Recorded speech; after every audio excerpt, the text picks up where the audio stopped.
मध्य प्रदेश में आज क्या हुआ, छत्तीसगढ़ में क्या हुआ, देश में क्या हुआ, जिसकी जानकारी आपको आपका रिपोर्टर दे रहा है, जान लीजिए।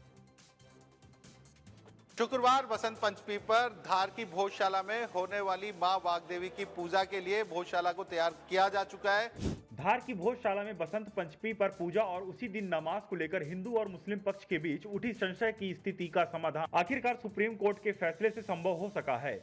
सुप्रीम कोर्ट ने 23 जनवरी यानी बसंत पंचमी पर पूजा और नमाज दोनों का फैसला सुनाया है। बसंत पंचमी पर उठे विवाद की वजह यह थी कि 23 जनवरी को शुक्रवार पड़ रहा है। इसी दिन बसंत पंचमी और जुम्मा है। पहले 12 बजे तक पूजा अर्चना, उसके बाद 1 बजे से 3 बजे जुम्मे की नमाज भी की जा सकेगी। प्रशासन को सुरक्षा व्यवस्था संभालने का आदेश है। बैरिकेडिंग और सुरक्षा व्यवस्था सरकार को करने के साथ साथ आने जाने की अलग अलग व्यवस्थाएं बनाए जाने के निर्देश एससी ने दिए हैं। निश्चित संख्या में मुस्लिम समाज के लोग आएंगे, सांकेतिक नमाज पढ़ेंगे और यहाँ से चले जाएंगे, जबकि हिंदू पक्ष के लिए संख्या का कोई तय नहीं की गई है। जितने भी श्रद्धालु आना चाहते हैं वो यहाँ आए, दर्शन करें, यज्ञ में अपनी आहुति दें और बसंत पंचमी के अवसर पर मां वाग्देवी का आशीर्वाद लें। केशव मराठा के साथ पुनीत विजयवर्गीय, विस्तार न्यूज, धार। रायपुर की पुलिस व्यवस्था में बड़ा बदलाव किया गया है। अब रायपुर में पुलिस कमिश्नरेट सिस्टम लागू कर दिया गया है। राज्य सरकार की ओर से इसे लेकर अधिसूचना भी जारी कर दी गई है।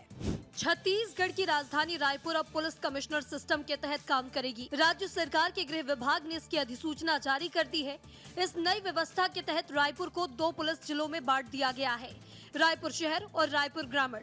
रायपुर शहर में जहां 21 थाने शामिल किए गए हैं, वहीं रायपुर ग्रामीण क्षेत्र में 12 थाने बनाए गए हैं। रायपुर शहर की कमान अब आईजी रैंक के अधिकारी के हाथ में होगी, जो पुलिस कमिश्नर के रूप में कार्य करेंगे। वहीं रायपुर ग्रामीण जिले में एसपी रैंक के अधिकारी की नियुक्ति की जाएगी। इस फैसले के बाद राजधानी रायपुर की कानून व्यवस्था में बड़े बदलाव की उम्मीद की जा रही है। पुलिस कमिश्नर सिस्टम में पुलिस कमिश्नर को जिला मजिस्ट्रेट जैसी शक्तियां मिलती हैं, यानी अब कानून व्यवस्था को लेकर कलेक्टर और एसपी की दोहरी व्यवस्था खत्म हो जाएगी। पुलिस कमिश्नर ही कानून व्यवस्था का प्रमुख होता है। लाइसेंस जारी करने, रद्द करने और कई प्रशासनिक फैसलों का अधिकार सीधे पुलिस कमिश्नर के पास हो। छत्तीसगढ़ में 26 जनवरी को लेकर वक्फ बोर्ड ने बड़ा ऐलान किया है। 26 जनवरी के दिन सभी मस्जिदों, इमामबाड़ों, इसके साथ ही वक्फ बोर्ड कार्यालयों में ध्वजारोहण किया जाएगा। गणतंत्र दिवस के मौके पर ध्वजारोहण का ये आयोजन न केवल राष्ट्रीय एकता का प्रतीक है, बल्कि धार्मिक और सामाजिक संस्थाओं को जनता के साथ जोड़ने का भी माध्यम है।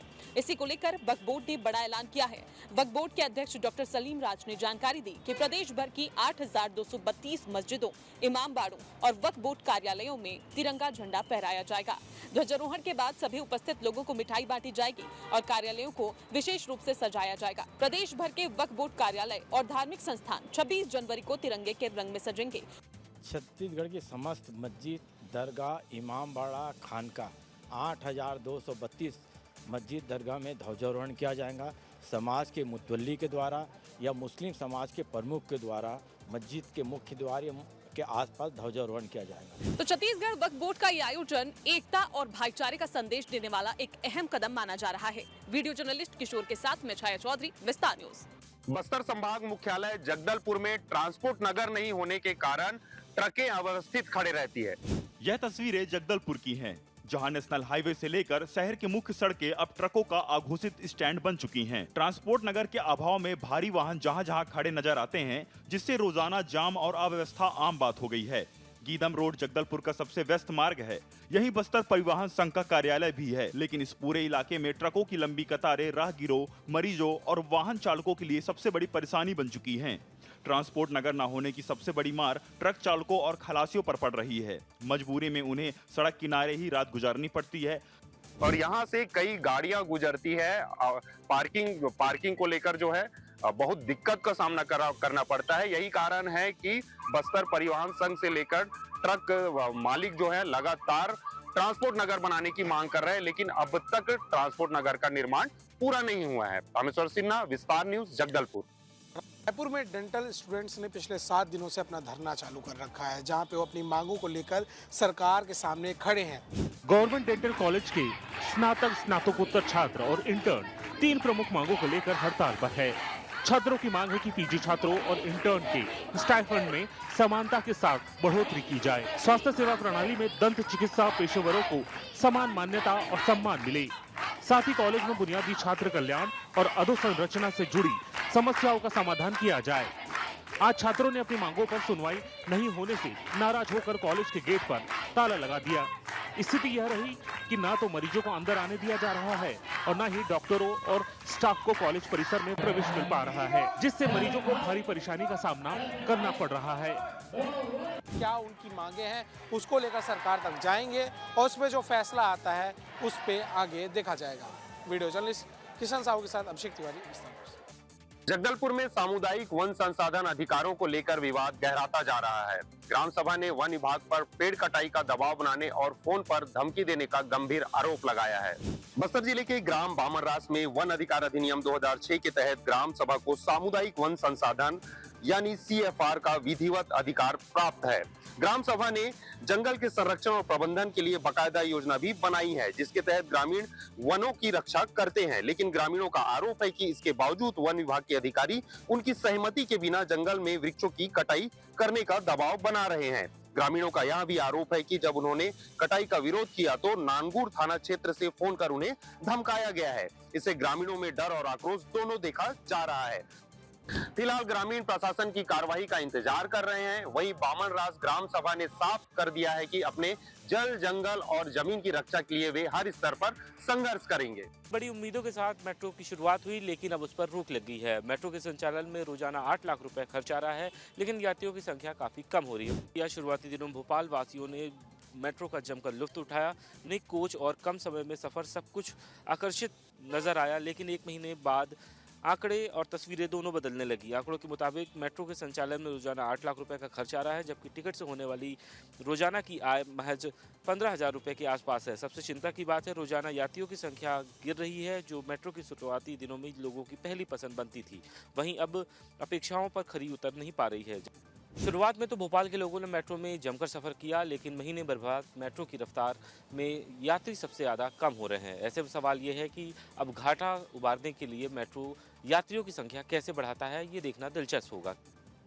में विकास कार्यों की हकीकत एक बार फिर सड़क पर खुले गड्ढे के रूप में सामने आई है।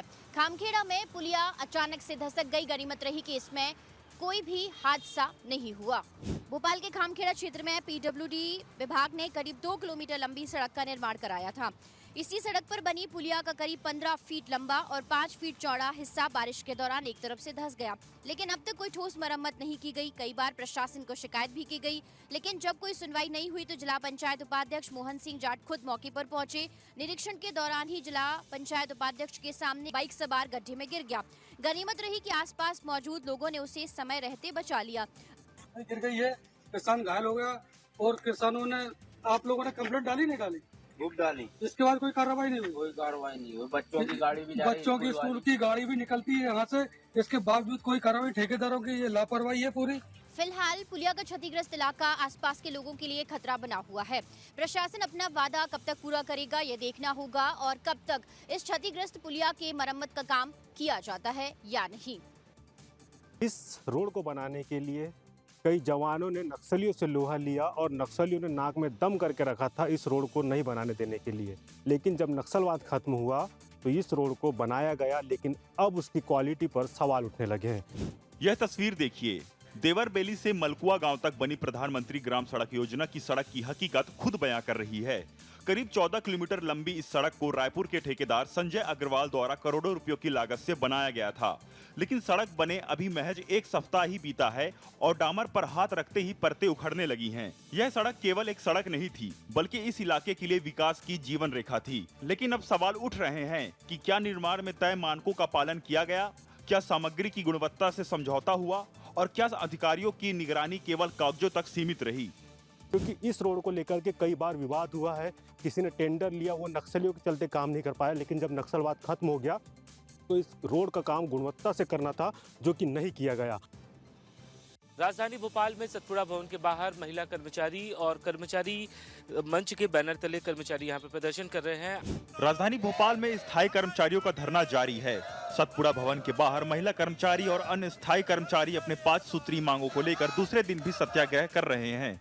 कर्मचारी नेता अशोक पांडे का कहना है कि मुख्यमंत्री के विदेश से लौटने के बाद कर्मचारियों की मांगों पर मुलाकात होगी और उन्हें ज्ञापन सौंपा जाएगा। लेकिन यदि इन मांगों पर सुनवाई नहीं हुई तो कर्मचारियों ने चेतावनी दी है कि वे विधानसभा का घेराव करेंगे। लंबे समय से यह कर्मचारी नियमितीकरण, 7वें वेतनमान, वेतन वृद्धि और पेंशन सुविधा की मांग कर रहे हैं, लेकिन अब तक कोई ठोस निर्णय नहीं लिया गया है।